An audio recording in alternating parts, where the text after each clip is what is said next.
इस ओंकार सतनाम करता पुरख निरभय निर्वैर अकाल मूर्त अजीत सैभं गुर प्रसाद। जप आदि सच जुगादि सच है भी सच नानक होती थी सच। साहब गंगेजी ने सतगुरु साहब जी फिर जाकर सुमेर पर सिद्ध मंगली दृष्टि आई। ये सिद्ध कुशन बालिया कौन सबको वेखे लियाई। फिर सिद्धा के दर्शन उत्तर हों जपिया परमेश्वर कहा ढंग फलकारी लाई। संगों के सिद्धो सी इको ओंकार के बल नाल खुराए खोले पास। इस प्रकार सिद्धा नाले परमेश्वर होए हैं तो सतगुरु जी फरमाते हैं एक ओंकार परमेश्वर है। जाति जाति सुगत भेज रहा है तो जाति करके सब दूसरी मनुष्य जाति का दूसरा है। ये परमेश्वर का सजाति कोई नहीं। इको एक परमेश्वर है। जाति के मनुष्य तो बखरे पशु होंगे ये उस जाति दूसरी जात भी भेजनी है।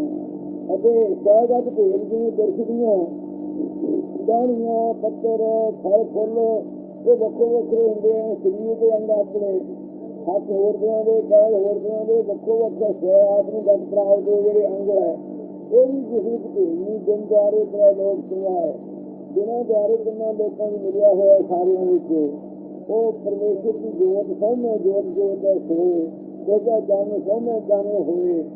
ऐसा जो स्वरूप है वो जाति विजाति सुगत भेद रहत है। इसी प्रकार देश काल वस्तु प्रभेद रहत है। देश करके अंत नहीं आता जिन्हें कोई माझे वाला मरियाल कहांदा कोई मलवई कहांदा कोई ग्वालिया कहांदा कोई कोठो हारिया कोई धनी केसला कहांदा। वो सारे देशों के होने करके ये सवत्र देश है। इस करके देश करके ये भेद निश्चित हो सकता काल करके असं कोई रात नहीं जमे है कोई जमे जमे है कोई वीर सूर्य चांद के कई सब दे है गुर गोविंद के जन्म के कष्ट कई सब के कि वो परमेश्वर किसी प्रकार काल करके ना पैदा हुआ ना किसी बाप न मार तू जाया तो सदा वो स्वरूप ऐसा है वो जमन मर्द को रहता है। इस करके काल करके नित रहने वाला होने करके ये काल की नहीं किसी पैदा है ना भी मृत्यु होनी। अब इसी प्रकार देश काल वस्तु वस्तुएं होती हैं तो जीव दियाँ वस्तुएं तीन मनिया होंगे जोड़ा दुष्टनावा जीव है जागर से वस्ता मानी कैसनावा जीव सुपन वस्ता मानी प्रागनावा जीव सुखोक्त वस्ता मानी। ये व्यक्ति उपाधि करके तुम अविद्या की उपाधि करके जीव गए ये तीनों उपाधियां वस्तु बनी हुई हैं। ईश्वर के अंदर माया की उपाधि होने करके जिन्हें एक दृश्य के नाम का दृश्य है तो सारे कट्ठे का नाम भाग है। इसी प्रकार सारे ब्रह्मंडा का जो जागृत अवस्था का और मानी है वो दंत सूर्य जी के नेत्र मने है समुद्र की अवधि मने है जी नदियां नारियां मनिया होंगी। इस प्रकार का विराट रूप जोड़ा है वो स्वरूप विराट रूप करके कोई माया करके अब इसी प्रकार हिरण गर्भ सारे की सुगन अवस्था का गर्भ नाम कारण जो हिरण प्रकाशन का उन्हें हिरण गर्भ कहते समष्टि उपाधि करके अध्यात्म जो ईश्वर की सुखोग अवस्था है ये अध्यात्म का नाम है। ये माया करके तीन वस्तुएं ईश्वर अध्यात्म के विराट के अपने हिरण गर्भ के जीव के दृश्य के कार्य से प्राग नाम ये विद्या करके व्यक्ति उपाधि करके समष्टि को व्यक्ति उपाधि करके माया को विद्या करके वस्तुएं बनी है। ये जिसमें सिद्ध नहीं ये वस्तु पे तो रह गया एक है। ऐसा जो आजादरू परमेश्वर है। ओंकार अपनी इच्छा अनुसार एक तो मैं अनेक हुआ इस प्रकार इच्छा करके सच्चे पातशाह माया सबल अपने आप ने कहाया कि निर्गुण को सर्गुण स्वरूप अपना धार करके कुछ ने ओंकार तुम कहा। ओंकार शब्द उसने धारण किया। मुसलमान कुरान कहते पुण्य शब्द किया वो पुण्य नाल को सारी सृष्टि पैदा कर दी।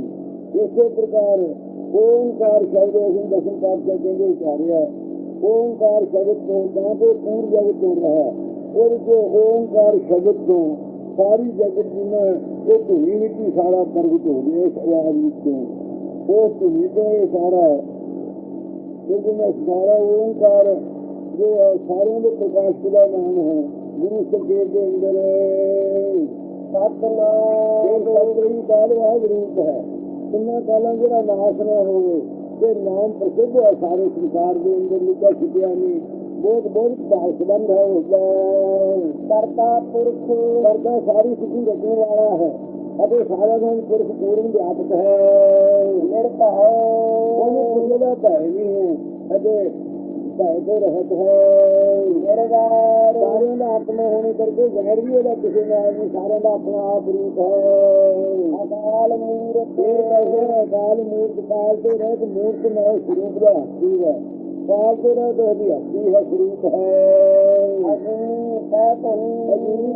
रूप है जमन मारी नहीं आएगा अभी सुबह प्रकाश रूप है गुरु प्रसाद ऐसा गुरु प्रसाद जोड़ा है परस्कार वापे तो गुरु की कृपा करके प्राप्त होता है आप ही गुरु हो करके प्रसाद कृपा दृष्टि करने वाला है जाते जो परमेश्वर है बाणी का नाम जप दसते हैं आदि सच सारे जग के आप ही सच स्वरूप थी आदि सच मर्यादा सभी को प्राप्त करके उन्होंने आप ही सच स्वरूप है सच हम जो जमाना है वर्तमान समझी है सच स्वरूप है नानक होती थी सच कहते परमेश्वर होती थी अगे भविष्य काल में भी वो सच स्वरूप होगा नाश तो रहत होगा ऐसा स्वरूप है बाकी के अर्थ जो कल तो आरंभ होंगे अब सब संगति इन्ना ही समय आपने प्रदान करना है आदि सच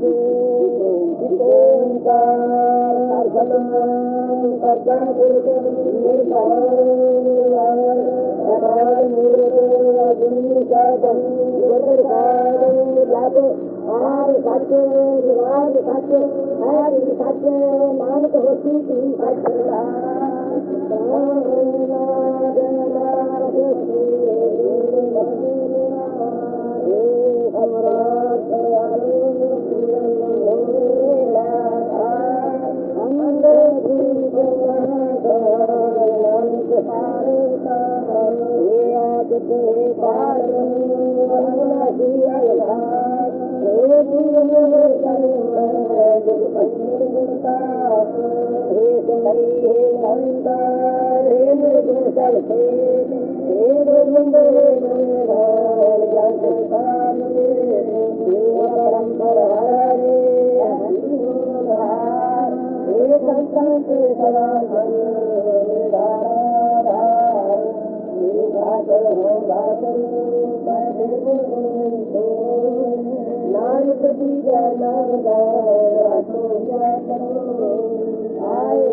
निर्वैर अकाल मूर्त अजूनी सैत गुर प्रसाद जप आदि सच जुगादि सच है भी सच नानक होती थी सच। वाहिगुरू जी का खालसा वाहिगुरू जी की फतेह। सतਿਗੁਰੂ ਸੱਚੇ ਪਾਤਸ਼ਾਹ ਦੀ ਸਾਡੀ ਨਵਾਜੀ ਗੁਰੂ ਖਾਲਸਾ ਸਾਹਿਬ ਸੰਗਤ ਜੀਓ। ਸਤਿਗੁਰੂ ਨਾਨਕ ਦੇਵ ਮਹਾਰਾਜ ਸਾਹਿਬ ਸੱਚੇ ਪਾਤਸ਼ਾਹ ਜੀ फिर जाते समेर पर सिद्ध मंडी की दृष्टि आई।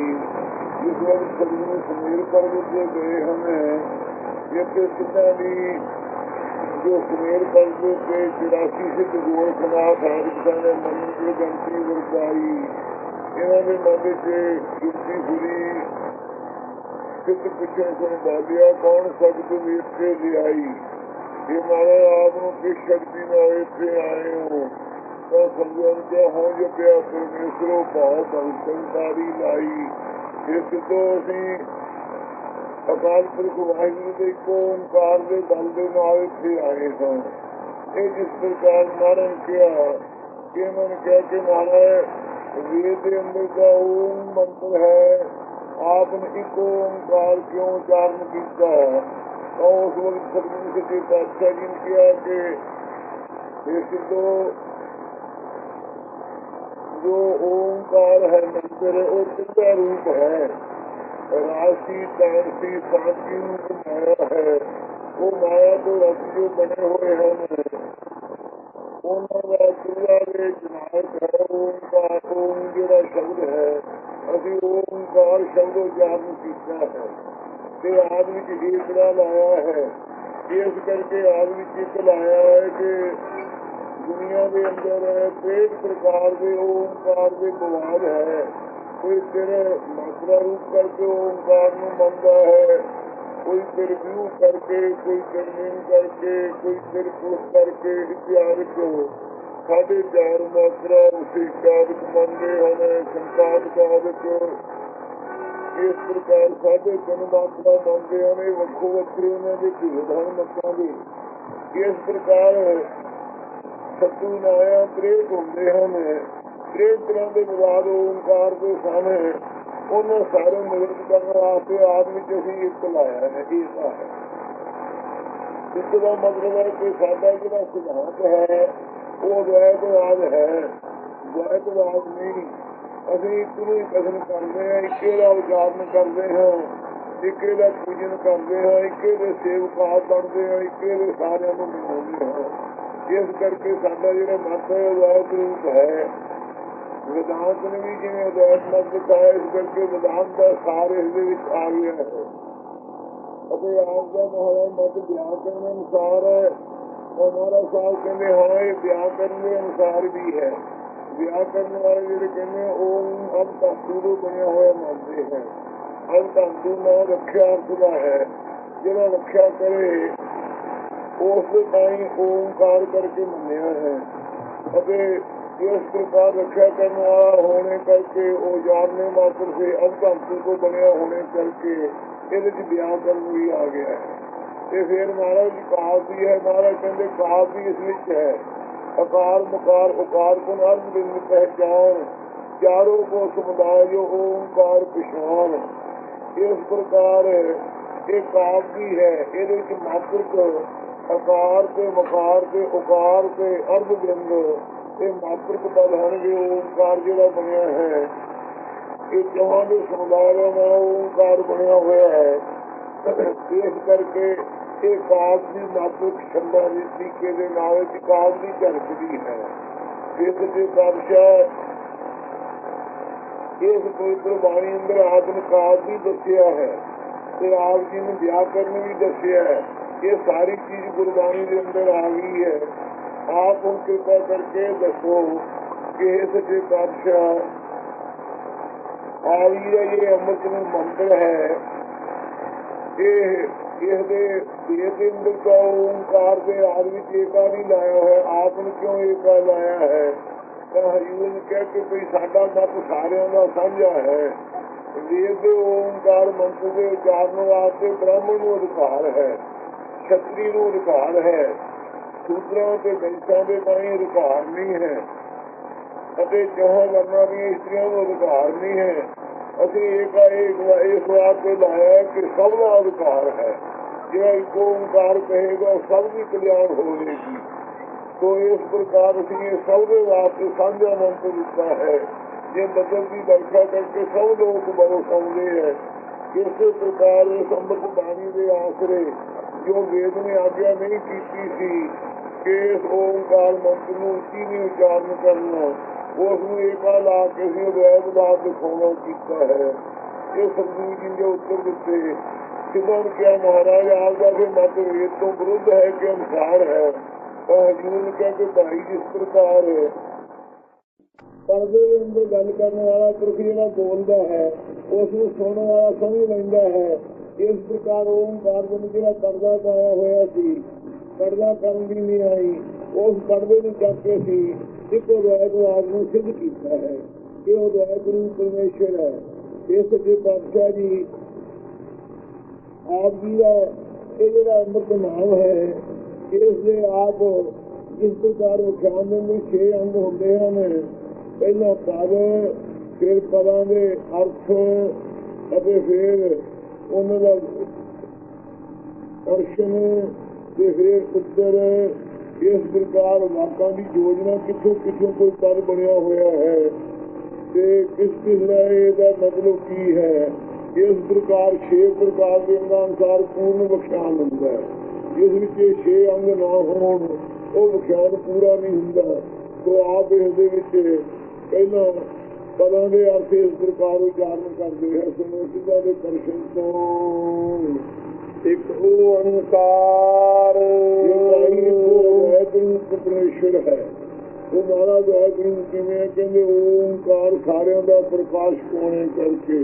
ਇਹ ਹੇਤੂ ਅਰਥ ਵੀ ਇੱਕ ਕਿਵੇਂ ਹੈ ਜੀ, ਕਹਿੰਦੇ ਓੰਕਾਰ ਸਾਰਿਆਂ ਦਾ ਪ੍ਰਕਾਸ਼ ਹੋਣੇ ਕਰ ਪ੍ਰਕਾਸ਼ ਕਰਨ ਵਾਲਾ ਹੋਣੇ ਕਰਕੇ ਇੱਕ ਹੈ।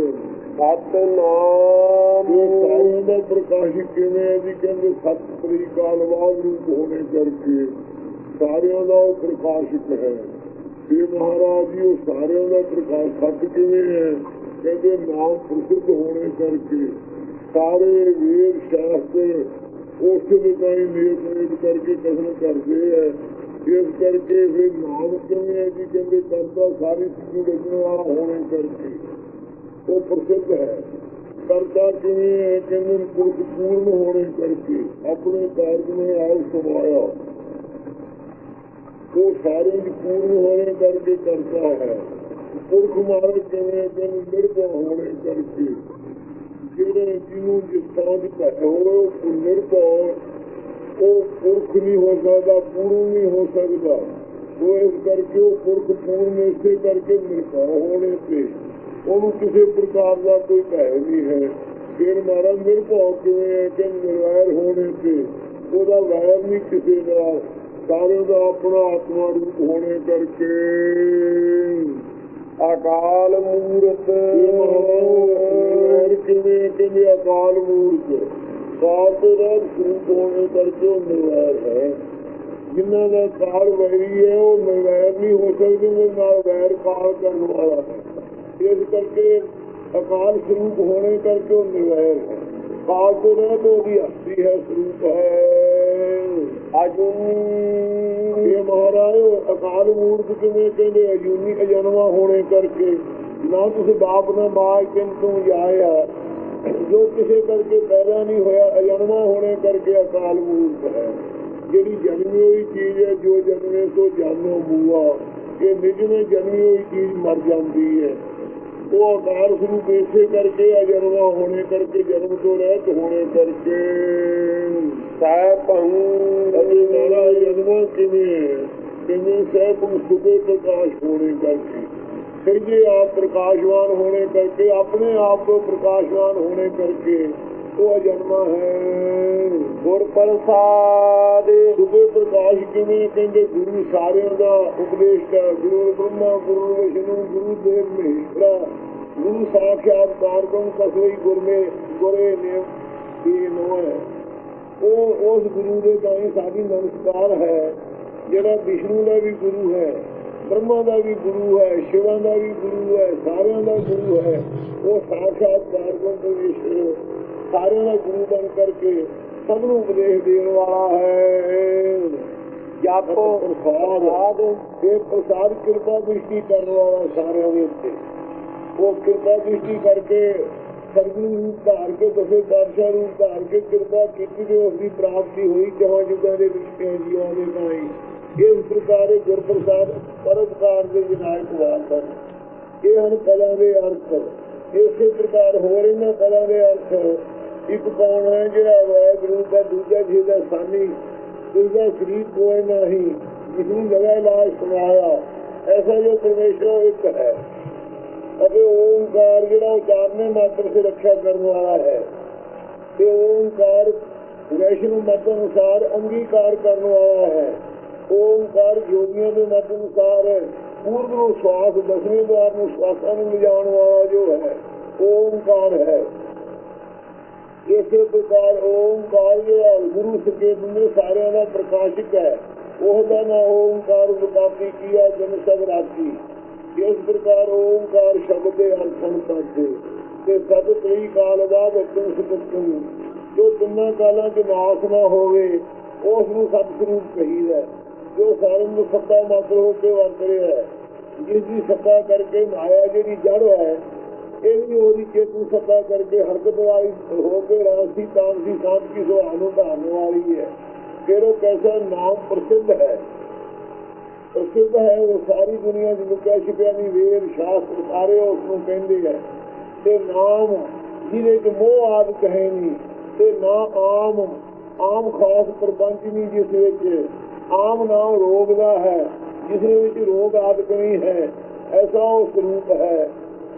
रोगा तो रोग रहे तो मेरा सतगुर योगी रूप नाम इस प्रकार का नहीं है आम रोग, जिस विच करता पुरख सारे जग को रचने वाला है।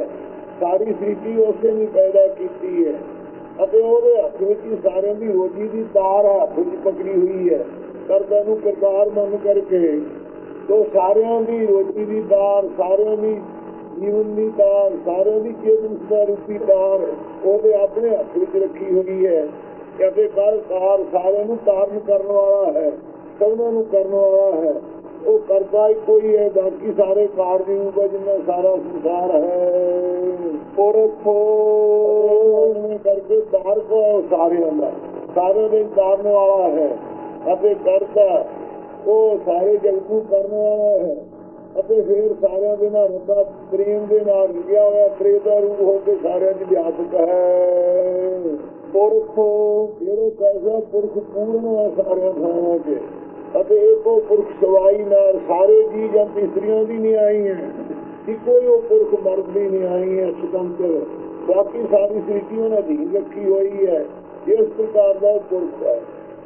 अते फिर वो कैसा पुरख है, पुरख साल समझी कुओं आदि के नरक तो रक्षा करने वाला है। अते पुनिया पुनिया की खै पास व्यापक है, सारिया देहां रूपी पुनिया नूं खै नाश करने वाला है। अते पुरख पुरखत पुरुषार्थ वाला है। इस प्रकार पुरख करते अर्थ